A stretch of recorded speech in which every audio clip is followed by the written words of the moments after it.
কবরে আজান দেওয়াটা বেদাত।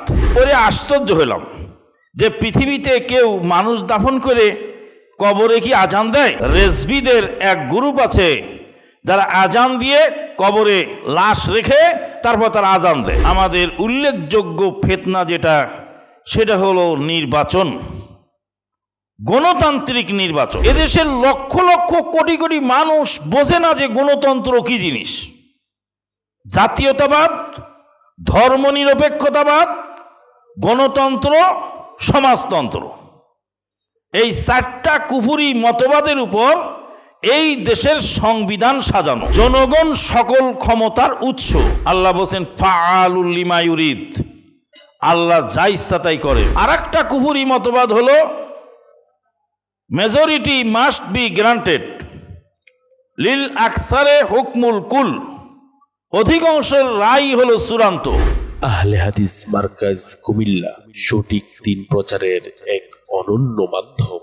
জাম্মনিরা আম্মা বাদ, ফাইন্না খায়রাল হাদিসি কিতাবুল্লাহ ওয়া খায়রাল হাদি হাদি মুহাম্মাদিন সাল্লাল্লাহু আলাইহি ওয়াসাল্লাম ওয়া শাররাল উমুরি মুহদাসাতুহা ওয়া কুল্লু মুহদাসাতিন বিদআহ ওয়া কুল্লু বিদআতিন দালালাহ ওয়া কুল্লু দালালাতিন ফিন্নার। আম্মা বা'দু ফাকাদ ক্বালা আল্লাহু তাবারাকা ওয়া তাআলা ফিল কালামিল মাজিদ ওয়াল ফুরকানিল হামিদ। বা'দ আউযু বিল্লাহি মিনাশ শাইতানির রাজীম। ইয়া আইয়ুহাল্লাযীনা আমানুত্তাকুল্লাহ হাক্কা তুকাতিহি ওয়া লা তামুতুন্না ইল্লা ওয়া আনতুম মুসলিমুন। ইয়া আইয়ুহান নাসু ইত্তাকু রাব্বাকুমুল্লাযী খালাকাকুম মিন নাফসিন ওয়াহিদাহ ওয়া খালাকা মিনহা যাওজাহা ওয়া বাসসা মিনহুমা রিজালান কাসীরান ওয়া নিসাআ ওয়াত্তাকুল্লাহাল্লাযী তাসাআলুনা বিহি ওয়াল আরহাম ইন্নাল্লাহা কানা আলাইকুম রাকীবা। ইয়া আইয়ুহাল্লাযীনা আমানুত্তাকুল্লাহ ওয়া কুলু কাওলান সাদীদা ইউসলিহ লাকুম আ'মালাকুম ওয়া ইয়াগফির লাকুম যুনুবাকুম ওয়া মান ইউতি'ইল্লাহা ওয়া রাসূলাহু ফাকাদ ফাযা ফাওজান আযীমা। ثم أما بعد قال الله تبارك وتعالى فليحذر الذين يخالفون عن أمره أن تصيبهم فتنة أو يصيبهم عذاب أليم। যাবতীয় প্রশংসা সেই মহান আল্লাহ পাকের জন্য, যিনি আমাদেরকে ফিতনা মুক্ত অবস্থায় ঈমান নিয়ে বেঁচে থাকার তৌফিক দান করেছেন। আলহামদুলিল্লাহ। ফিতনা মুক্ত অবস্থায় ঈমান নিয়ে বেঁচে থাকা, এটা আল্লাহর বড় নিয়ামত। সবাই এটা পায় না। আল্লাহ যাকে পছন্দ করেন তাকে দিয়ে থাকেন। দরুদ ও সালাম বর্ষিত হোক সেই নবী মুহাম্মাদুর রাসূলুল্লাহ সাল্লাল্লাহু আলাইহি ওয়াসাল্লামের প্রতি, যিনি তার উম্মতকে প্রত্যেকটা ফিতনা সম্পর্কেই সজাগ করে গেছেন। এমন কোনো ভালো কাজ পৃথিবীতে নাই যা তিনি তার উম্মতকে বলে যাননি। এমন কোনো খারাপ কাজ পৃথিবীতে নাই যা তিনি তার উম্মতকে সজাগ করে যাননি। রাসূলুল্লাহ সাল্লাল্লাহু আলাইহি ওয়াসাল্লাম প্রায় 1450 বছর পূর্বে বলে গেলেন যে এক শ্রেণীর লোক আসবে কিয়ামতের আগে, যারা শুধু কোরআন মানবে, কোরআন মানার দাবি করবে, কিন্তু হাদিসকে তারা অস্বীকার করবে। তারা বলবে বাইনানা ওয়া বাইনাকুমুল কোরআন, আমাদের মাঝে আপনাদের মাঝে রয়েছে কোরআন, ফামা ওয়াজাদনা ফিহি মিন হালালিন ইস্তাহলালনাহু, কোরআনে যা আছে হালাল তা আমরা হালাল বলে গণ্য করব। ওমা ওয়াজাদনা ফিহি মিন হারামিন হারামনাহু, কোরআনে যা আছে হারাম সেটা আমরা হারাম বলে বর্জন করব। কোরআন থাকতে আবার হাদিসের কি প্রয়োজন?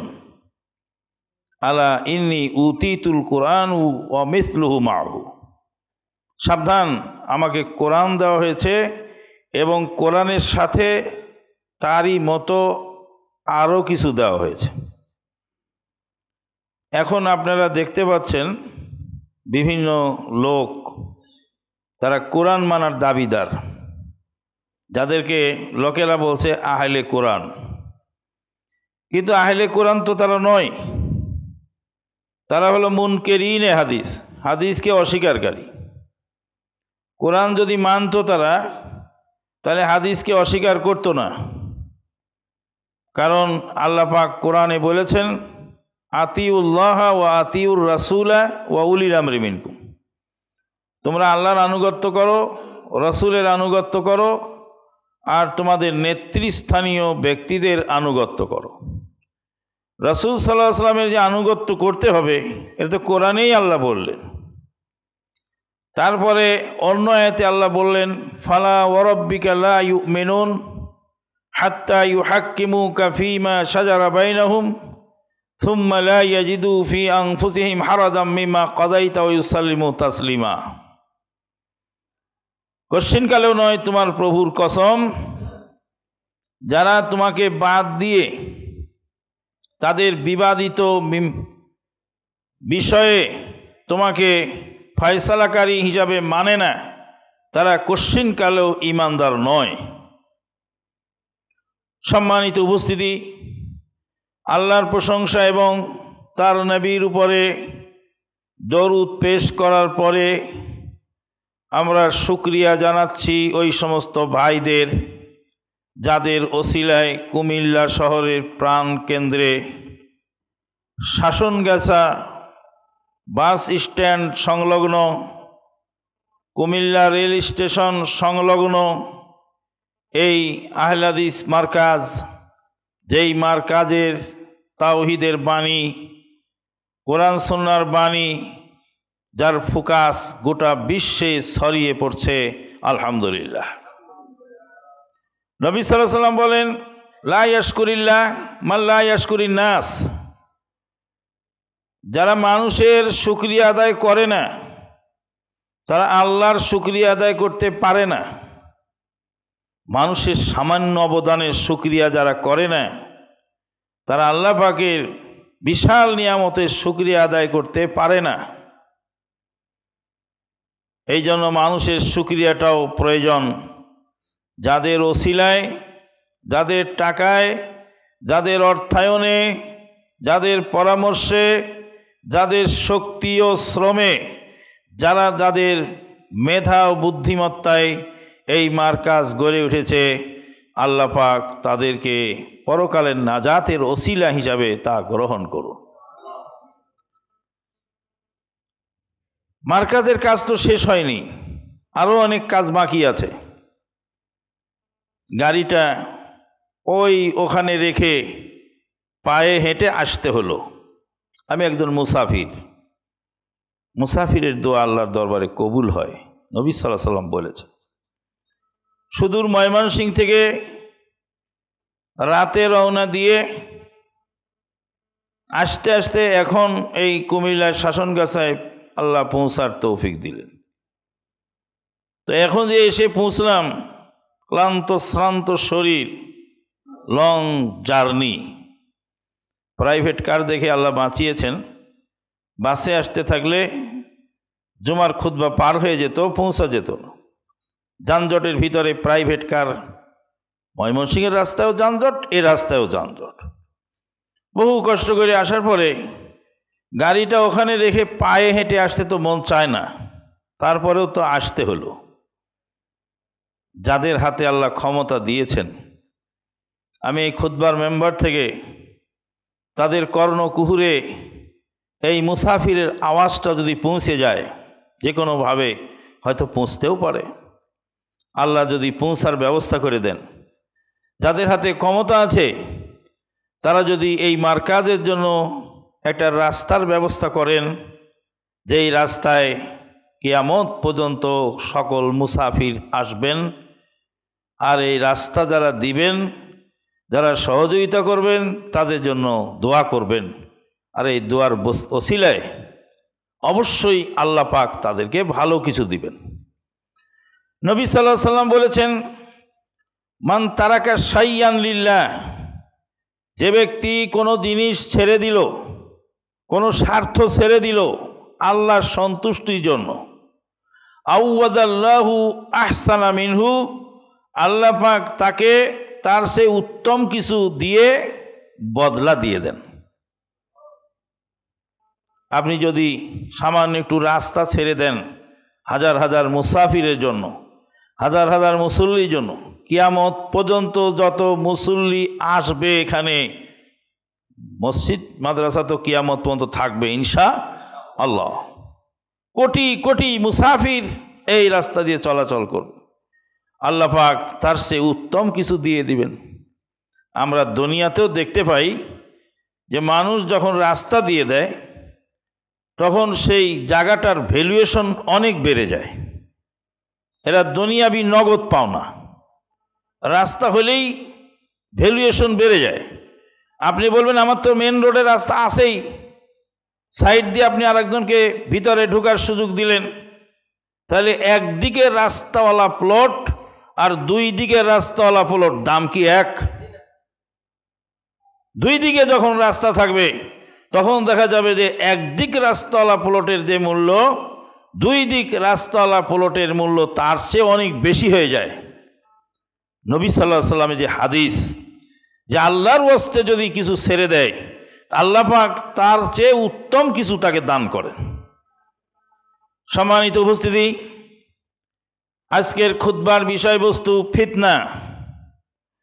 ফিতনার কারণে আমরা অনেক সময় ভালো কাজ করতে পারি না, ফিতনার কারণে অনেক সময় খারাপ কাজে জড়িয়ে যেতে হয়। এই ফিতনা থেকে বাঁচা খুব প্রয়োজন। আল্লাহ পাক বলছেন, আউযু বিল্লাহি মিনাশ শাইতানির রাজিম, ফালইয়াহযারিল্লাযীনা ইউখালিফুনা আন আমরিহি তুসিবাহুম ফিতনাতুন আও ইউসিবাহুম আযাবুন আলীম। আল্লাহ পাক বলছেন ওরা যেন সতর্ক হয়ে যায়। কারা সতর্ক হয় তাদের নাম বলেননি, আল্লাহ বলছেন ওরা যেন সতর্ক হয়ে যায়। ফালইয়াহযারিল্লাযীনা ইউখালিফুনা আন আমরিহি, যারা রাসূল সাল্লাল্লাহু আলাইহি ওয়াসাল্লামের নির্দেশের বিরোধিতা করে তারা যেন সতর্ক হয়। রাসূল সাল্লাল্লাহু আলাইহি ওয়াসাল্লামের নির্দেশের বিরোধিতা যারা করবে তাদেরকে আল্লাহ সতর্ক করেছেন, নাম উল্লেখ করেননি যে অমুক যেন সতর্ক হয়ে যায়। এটাকেই বলা হয় উসলুবে এলাহি, এলাহি উসলুব, আল্লাহর উসলুব। আল্লাহ আমাদেরকে শিক্ষা দিচ্ছেন যে তোমরা মানুষের আচরণের সমালোচনা করো। ওয়ামিনান নাসি মান ইয়াকুলু আমান্না বিল্লাহি ওয়া বিল ইয়াউমিল আখির ওয়া মা হুম বিমুমিনিন। লোকেদের মধ্যে কিছু লোক বলে আমরা ঈমান এনেছি, কিন্তু প্রকৃত অর্থে তারা ঈমানদার নয়। আল্লাহ পাক বললেন লোকেদের মধ্যে কিছু লোক এমন করে। আপনি যদি বলেন যে কিছু লোক আছে যারা ভণ্ড পীরের অনুসরণ করে, কিছু লোক আছে যারা বাপ দাদার রীতিনীতি মেনে চলে, কিছু লোক আছে যারা সালাতও পড়ে সুদও খায়, তাহলে আপনাকে কি কেউ ধরতে পারবে?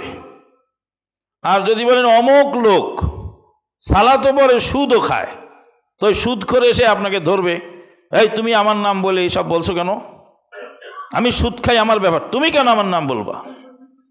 আর যদি বলেন কিছু লোক আছে এরকমও করে ওরকমও করে, তাহলে যে উসলুবে এলাহি যদি আপনি ব্যবহার করেন তাহলে গোলমাল হওয়ার সম্ভাবনা কি? কম। এটা হলো উসলুবে এলাহি। লোকেদের মধ্যে কিছু লোক ইমানদার দাবি করে, কিন্তু তারা প্রকৃতপক্ষে ইমানদার নয়। কে বলেছেন? আল্লাহ। আল্লাহ তো ইচ্ছা করলে নাম বলে দিতে পারতেন, নাম তো উল্লেখ করলেন না। আল্লাহ পাক বললেন যে ওরা যেন সতর্ক হয়। কারা? যারা নবীর বিরোধিতা করে। ফালইয়াহযারিল্লাযীনা ইউখালিফুনা আন আমরিহি আন তুসিবাহুম ফিতনাতুন আও ইউসিবাহুম আযাবুন আলীম। তাদের সতর্কতা দুই বিষয়ে। এক নম্বর বিষয় হলো আন তুসিবাহুম ফিতনাতুন, তাদেরকে ফিতনায় ধরে বসবে, ফিতনায় পতিত হবে তারা। নবীর নাফরমানি করলেই ফিতনায় পতিত হয়, কোরআন সুন্নাহর বিরোধিতা করলেই ফিতনায় পতিত হয়। দুনিয়াতে ফিতনা আর আখিরাতে আযাবুন আলীম, কঠিন আযাব।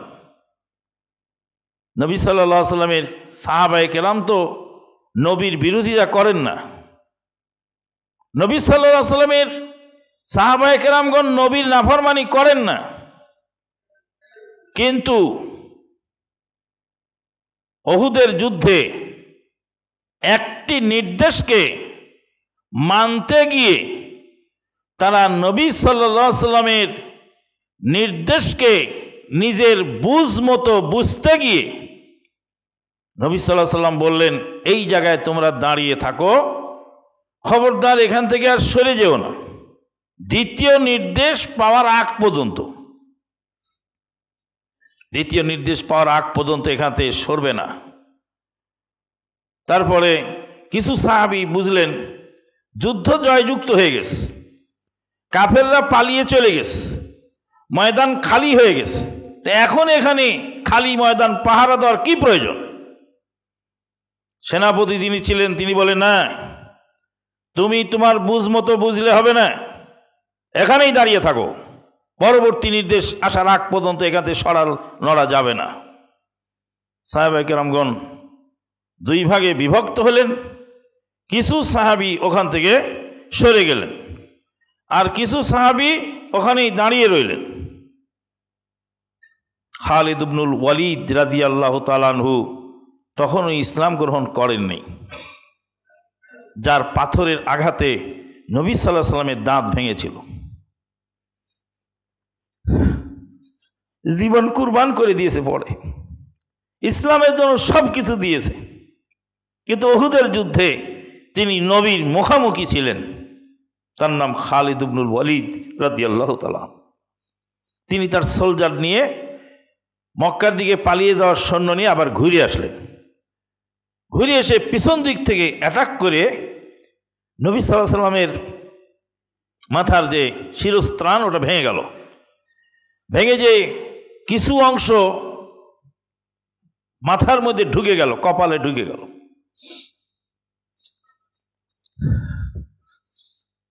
দাঁত ভেঙে গেল, নবী সাল্লাল্লাহু আলাইহি সাল্লামের দাঁত ভেঙে গেল। নবী সাল্লাল্লাহু আলাইহি সাল্লাম লুটে পড়লেন উহুদের মাটিতে, নবীর শরীরে রক্ত ঝরে গেল। সাহাবায়ে কেরামগণ বুঝতে পারলেন সাহাবীদের যদি কষ্ট হতো তাহলে যতটা কষ্ট পেতেন, নবীর কষ্ট দেখে সাহাবীগণ বেশি কষ্ট পেলেন। কারণ নবীকে তারা জানের চেয়েও ভালোবাসেন বেশি, প্রাণের চেয়ে ভালোবাসেন বেশি। উহুদের যুদ্ধ শেষে একজন সাহাবীর লাশ নবী সাল্লাল্লাহু আলাইহি সাল্লাম দেখলেন, ৮৬টা তীরের দাগ একজনের শরীরে, ৩.৫ হাত বডিতে ৮৬টা তীরের দাগ। নবী সাল্লাল্লাহু আলাইহি সাল্লাম বললেন, সাহাবীর নাম ছিল আবু দুজানা রাদিয়াল্লাহু তাআলা। আবু দুজানা রাদিয়াল্লাহু তাআলার শরীরে ৮৬টা তীরের দাগ, ৩.৫ হাত বডিতে ৮৬টা তীর বিদ্ধ হয়েছে। এত তীর এই আবু দুজানার শরীরে বিদ্ধ হলো কি করে?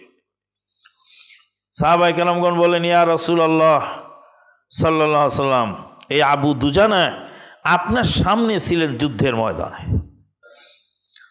কাফেররা যতগুলি তীর নিক্ষেপ করেছেন সমস্ত তীর তার শরীর দিয়ে সে ঠেকায় দিয়েছে। তার একটাই মিশন ও ভীষণ ছিল যে কাফেরের নিক্ষিপ্ত কোনো তীর যেন সাইয়্যিদুল মুরসালিনের গায়ে না যায়। আপনাকে প্রোটেকশন দেওয়ার জন্য ডানে বামে সামনে পিছনে যত তীর এসেছে, কোনোটা বুক দিয়ে, কোনোটা পিঠ দিয়ে, কোনোটা হাত দিয়ে, কোনোটা পা দিয়ে, সব আটকায় দিয়েছেন। এই জন্য ৮৬ তীরের দাগ একজনের শরীরের মধ্যে। এখন তো আমরা নবীকে ভালোবাসি, আশেকে রসুল, সিন্নি খাওয়ার আশেক, জিলাপি খাওয়ার আশেক, নবীর নাম শুনে বুড়ো আঙ্গুল চোখে ঠেকিয়ে চুমু খাওয়ার আশেক। আর সাহাবায়ে কেরামগণ ছিলেন প্রকৃত আশেকে রসুল, মানে মুহিব্বি রসুল, রসুলের মোহাব্বতকারী। আশেক শব্দটা ভালো শব্দ নয়, এটা খারাপ শব্দ। মোহাব্বত শব্দটা ভালো। আউযু বিল্লাহি মিনাশ শাইতানির রাজিম। কুল ইন কুনতুম তুহিব্বুনাল্লাহ ফাত্তাবিউনি ইউহিব্বুকুমুল্লাহ ওয়া ইয়াগফির লাকুম যুনুবাকুম আল্লাহু গফুরুর রহিম। হে নবী, আপনি বলে দিন, তোমরা যদি আল্লাহকে ভালোবাসতে চাও, আল্লাহকে ভালোবাসতে চাও, ভালোবাসাটা আল্লাহকে হয়, মাকে ভালোবাসা যায়, বাবাকে ভালোবাসা যায়, বোনকে ভালোবাসা যায়, ভাইকে ভালোবাসা যায়, উস্তাদকে ভালোবাসা যায়, পৃথিবীর মানুষকে ভালোবাসা যায়। ভালোবাসাটা পবিত্র জিনিস। আর একটা হলো প্রেম, যেটাকে আরবিতে বলে ইশক। ইশক, আশেকে রাসূল মানে নবীর প্রেমিক। কেউ যদি বলে যে আমার খালার সাথে আমি প্রেম করি, আমি খালার সাথে প্রেম করি, তো বলবো তুমি একটা নিকৃষ্ট মানুষ। আমি আমার খালাকে ভালোবাসি, আমার বোনকে আমি ভালোবাসি, আমার বোনের সাথে আমি প্রেম করি না। তো ইশক শব্দের অর্থ হলো নবীর প্রেমিক, আশেকে রাসূল।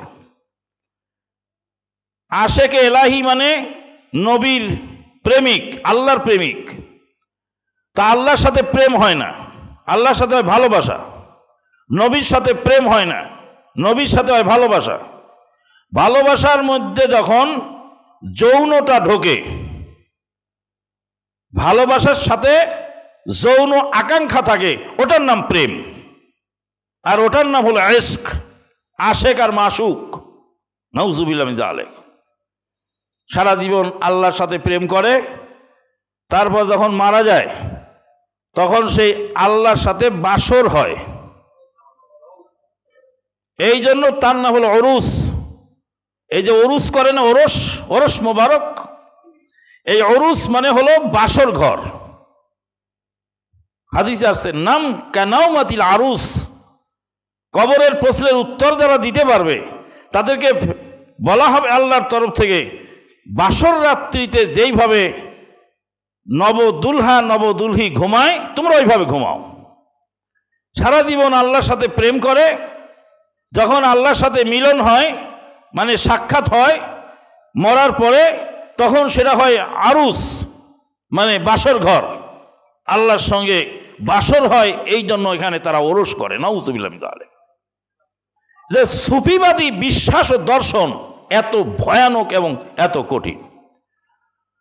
বলছিলাম, নবী সাল্লাল্লাহু আলাইহি সাল্লামের একটা নির্দেশকে নিজের বুঝ মতো বুঝার কারণে নবী সাল্লাল্লাহু আলাইহি সাল্লামের শরীরের রক্ত ঝরল, মাথার মিগফার ভেঙে মাথার ভিতরে একটা অংশ ঢুকে গেল।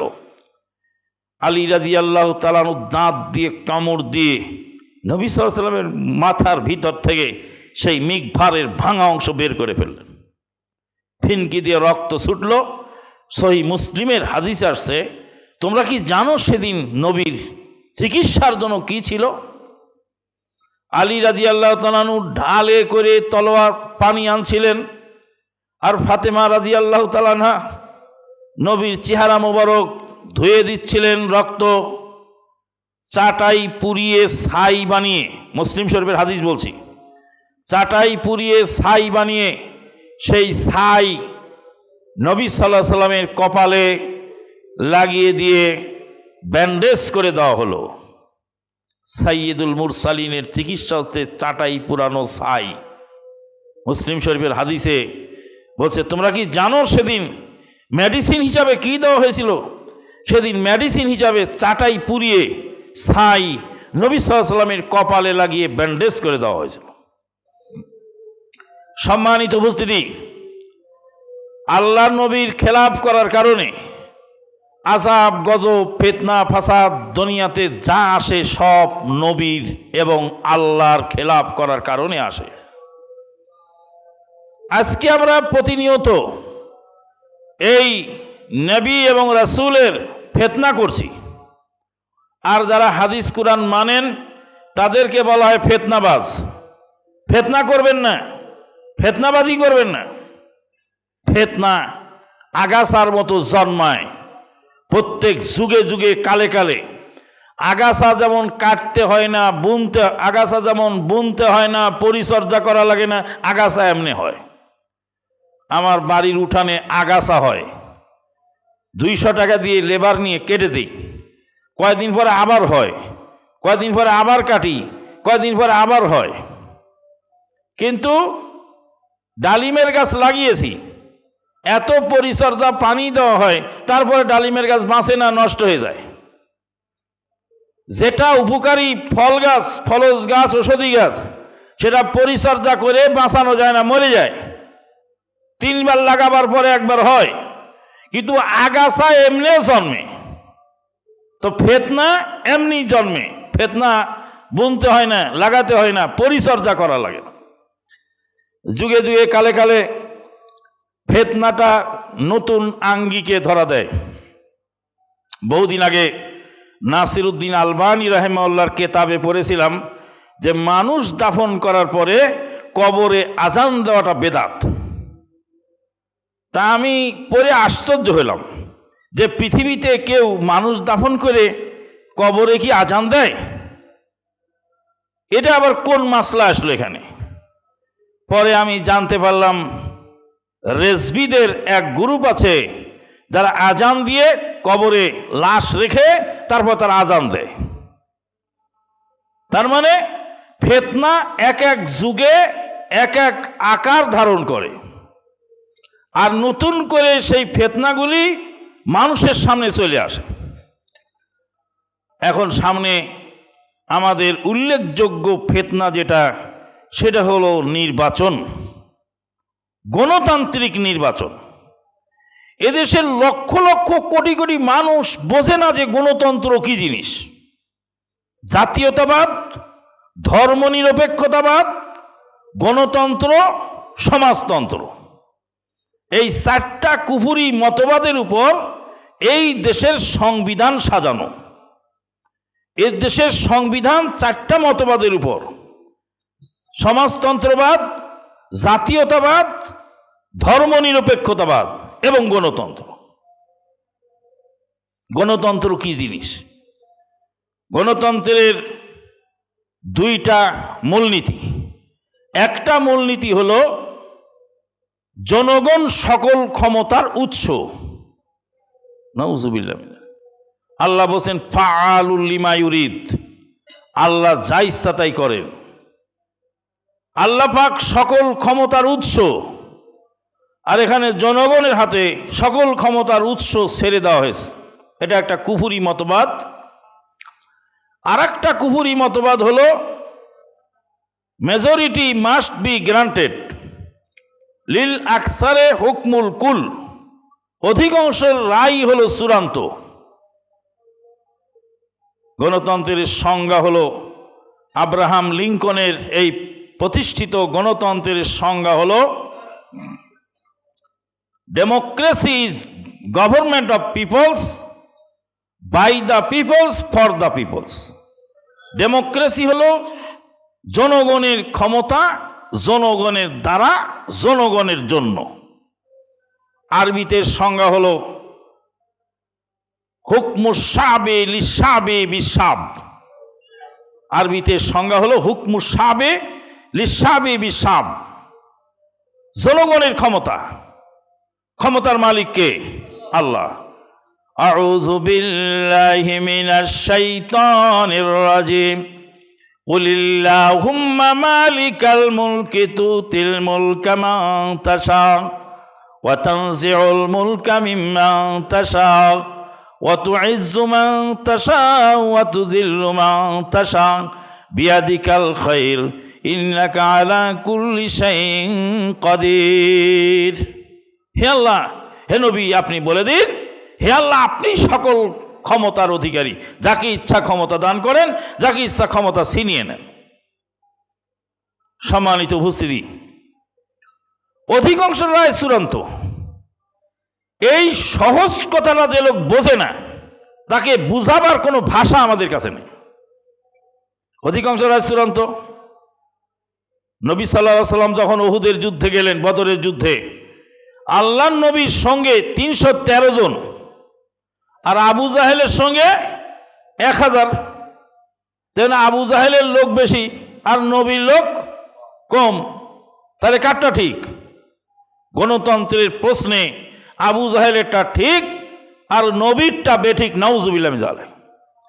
সেখানে যদি ভোটাভুটি হতো তা আবু জাহেল পেত 1000 ভোট আর নবী পেতেন 313 জন, 13টা ভোট। তো নবী সাল্লাল্লাহু আলাইহি সাল্লাম পাশ করা তো দূর কি বাত, নবী সাল্লাল্লাহু আলাইহি সাল্লামের জামানত বাজেয়াপ্ত হয়ে যেত, নাউজুবিল্লাহ মিন যালিক। কিন্তু যুদ্ধ হলো। এই জন্য আহলে হাদিস আন্দোলন বলে মুক্তির একই পথ, দাওয়াত ও জিহাদ। দাওয়াত দিবেন আগে, দাওয়াত যখন বাধাগ্রস্ত হবে তখন জিহাদের প্রেক্ষাপট শুরু হবে, তারপরে তখন জিহাদ হবে।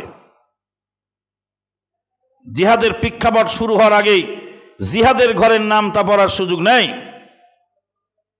ডাল রান্না করতে হলে 3টা কাজ করতে হয়। ডালকে আগে সিদ্ধ করতে হয়, তারপর এটাকে ঘুঁটতে হয়, তারপর এটাকে তেলানি দিতে হয়, 3টা কাজ। তা আপনি ডাল চুলায় তুলে দিয়ে ঘাঁটা শুরু করলেন, সিদ্ধ হওয়ার আগেই ঘাঁটতে লাগলেন, হবে? দাওয়াত কি ময়দানে কমপ্লিট হয়েছে? দাওয়াত কি মানুষের কাছে পৌঁছে গেছে? না, পৌঁছে নাই। তাহলে প্রথম কাজ না করে দ্বিতীয় কাজ আগে শুরু করেন কেন? প্রথম কাজ আগে করবেন, তারপরে প্রেক্ষাপট তৈরি হবে। তাই তো 13 বছর নবী মদিনায় দাওয়াত, মক্কায় দাওয়াত দিলেন, একদিনও জিহাদের কথা উল্লেখ করেন নাই। মারতে মারতে সাহাবীদেরকে নির্যাতনে ওয়ালের পিঠ থেকে গেল, ইয়াসির পরিবারকে মেরে শেষ করে ফেলল, সুমাইয়া রাদিয়াল্লাহু তাআলা আনহাকে শহীদ করে দেওয়া হলো, ইয়াসির রাদিয়াল্লাহু তাআলা আনহুকে 2টা ঘোড়ার সঙ্গে 2 ঠ্যাং বেঁধে 2 ঘোড়া 2 দিকে চালিয়ে জীবন্ত মানুষকে ছিঁড়ে 2 টুকরা করে ফেলল। নবী সাল্লাল্লাহু আলাইহি সাল্লাম সেখান দিয়ে যাচ্ছিলেন, নবীর শরীরে ছিল 30 জন যুবকের শক্তি। কতজন? 30 জন যুবক যতটা শক্তি রাখে, একা সাইয়্যিদুল মুরসালিনের গায়ে এতটা শক্তি ছিল। তিনি বললেন, সাবরান আলা ইয়াসির আলা রিসলিকুম ফাইন্না মাউইদাকুমুল জান্নাহ। হে ইয়াসিরের পরিবার, তোমরা সবুর করো, তোমাদের জন্য জান্নাতের ওয়াদা রয়েছে। নবী সাল্লাল্লাহু আলাইহি সাল্লাম আপনার মতো আমার মতো আবেগপ্রবণ হলে 30 জন যুবকের শক্তি নিয়ে তাদের উপরে আক্রমণ করতেন, করেননি। কেন? জিহাদের প্রেক্ষাপট তখনও তৈরি হয়নি।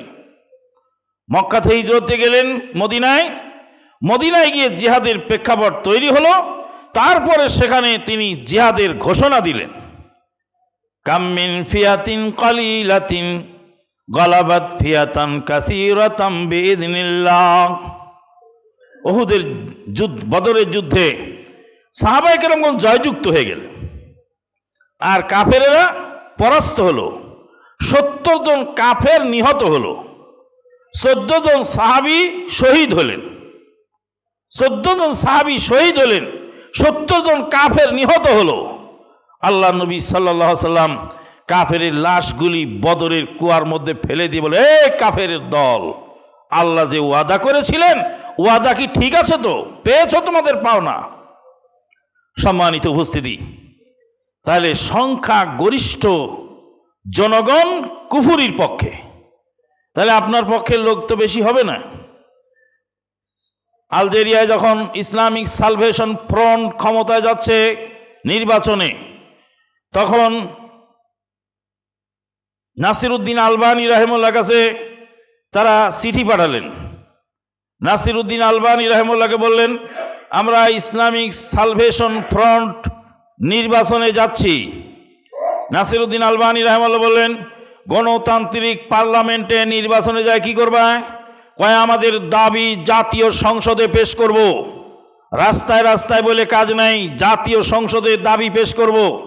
নাসিরউদ্দিন আলবানী রাহিমাহুল্লাহ বললেন, গণতান্ত্রিক পার্লামেন্টে সংখ্যা গরিষ্ঠ না হলে সংখ্যা লঘিষ্ঠ লোক সেখানে গিয়ে চিল্লাচিল্লিই হবে, হইচই হবে, কিন্তু কাজের কাজ কিছু হবে না।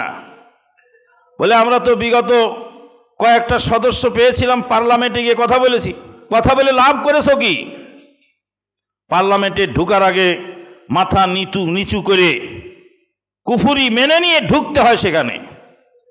তারপরে যে শপথ বাক্য পাঠ করা হয়, এই 4টি কুফুরি মতবাদ, ধর্মনিরপেক্ষতাবাদ, সমাজতন্ত্রবাদ, গণতন্ত্র, জাতীয়তাবাদ, এই 4টি কুফুরি মতবাদ এই দেশের ম্যানিফেস্টো আছে, আর এটার উপরে তোমাকে শপথ বাক্য পাঠ করানো হয়।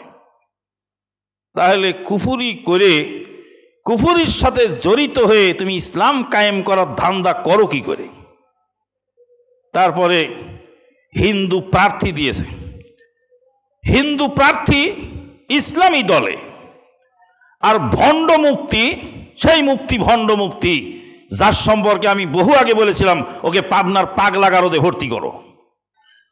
যেই মুফতি বলেছে বাংলাদেশে করোনা ঢুকবে না, ইটালি থেকে মামুন মারুফ স্বপ্ন দেখে এসে বলেছে, যেই মুফতি বলেছে অত সালে কিয়ামত হবে, সেই ভণ্ড এখন নতুন করে খোলস বদলিয়ে গোটা জাতিকে বিভ্রান্ত করছে। এটার নাম হলো ফিতনা। ফিতনা মানে হলো যে আপনি ভালো মন্দ বুঝতে পারেন না। এত বড় একজন মুফতি, সেই ভণ্ড বলছে যে এই যে একজন হিন্দু মানুষকে প্রার্থী দেওয়া হয়েছে ও আসলে ইমানদার। কি সে ইমানদার? কোরআনের আয়াত পড়ে দলিল দিচ্ছে আর বলছে ফেরাউনের দলে একজন লোক ছিল, সেই লোক বলছিল মুসা আলাইহিস সালামের পক্ষে। তো এই হিন্দু লোকটা জাতীয় সংসদে গিয়ে ইসলামের পক্ষে বলবে। ও ভাই, জাতীয় সংসদে সংখ্যা গরিষ্ঠ যেটা বলবে সেটাই চূড়ান্ত, কারণ গণতন্ত্রের দাবি হলো মেজরিটি মাস্ট বি গ্রান্টেড। সংখ্যা গরিষ্ঠ আপনার হবেও না, আর আপনি কাজের কাজ কিছু করতেও পারবেন না। যদি সংখ্যা গরিষ্ঠ হয়েও যায়, নির্বাচনে আপনি পাশ করেও ফেলেন, কিন্তু ক্ষমতা আপনার কাছে হস্তান্তর করবে না। দেখেন না ইতিহাস, হামাস পাশ করে ক্ষমতা দেয় না, অমকে পাশ করে ক্ষমতা দেয় না।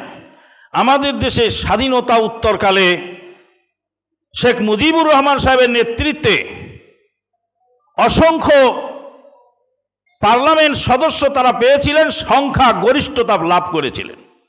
সামান্য হাতে গোনা কয়েকজন সদস্য ছিল তাদের বাইরে, আর বাকি সবাই পেয়েছিলেন শেখ মুজিবুর নেতৃত্বে, আওয়ামী লীগের নেতৃত্বে। কিন্তু পশ্চিম পাকিস্তান ক্ষমতা হস্তান্তর করে নেই, পরিশেষে লড়াই করেই ক্ষমতা নিতে হয়েছে।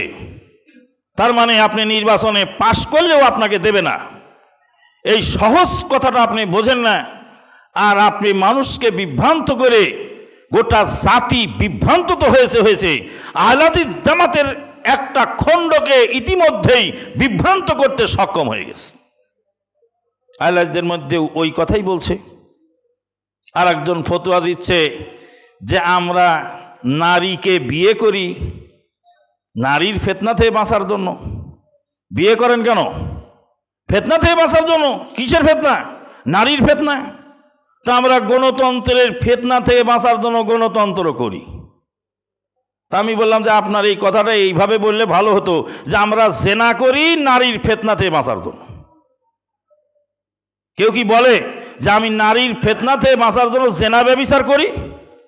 বলে? তো নারীর ফিতনা থেকে বাঁচার জন্য আপনি জেনা ব্যভিচার যদি করেন তাহলে আপনার কথাটা মিল আছে। নারীর ফিতনা থেকে বাঁচার জন্য আপনি বিয়ে করেন, বিয়েটা হালাল আর জেনা ব্যভিচার হারাম। গণতন্ত্র হারাম আর খেলাফত হলো হালাল। আপনি বলতে পারতেন যে আমরা খেলাফতের পথে হাঁটি, খেলাফত চাই, কোরআন সুন্নাহর খেলাফত চাই এই গণতন্ত্রকে দমন করার জন্য।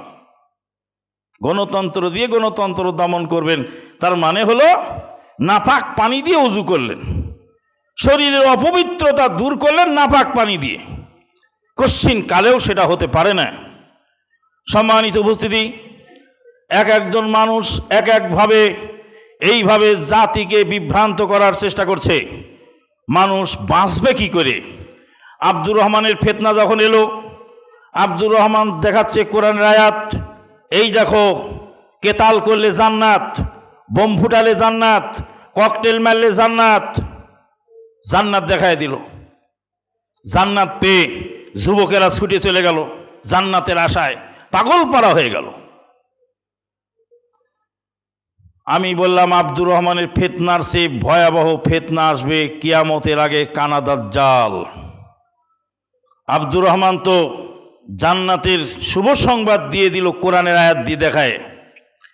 আর কানা দাজ্জাল জান্নাতের শুভ সংবাদ দেখাবে না, ডাইরেক্ট জান্নাত ঘাড়ে করে নিয়ে ঘুরে বেড়াবে। তার এক হাতে থাকবে জান্নাত আর এক হাতে থাকবে জাহান্নাম। তুমি আমাকে আল্লাহ বলে মানো, তোমাকে ডাইরেক্ট জান্নাতে দিয়ে দেব। গাড়ির কিছু টিকিট বিক্রি করে, কাউন্টার আছে, টিকিট কেটে নিয়ে মানুষ টাকা দিয়ে টিকিট কিনে ওই পকেটে টিকিট নিয়ে বসে থাকে, গাড়ি আসবে তারপর উঠবে। আর কিছু আছে ঝাউলি গাড়ি, ওরা টিকিট বেচে না, ডাইরেক্ট তুলে নিয়ে সিটে বসায় দেয়। এই যে সিটে বসায় দিলাম তারপর টাকা নেব, তো ডাইরেক্ট সিটে বসায় দেয়।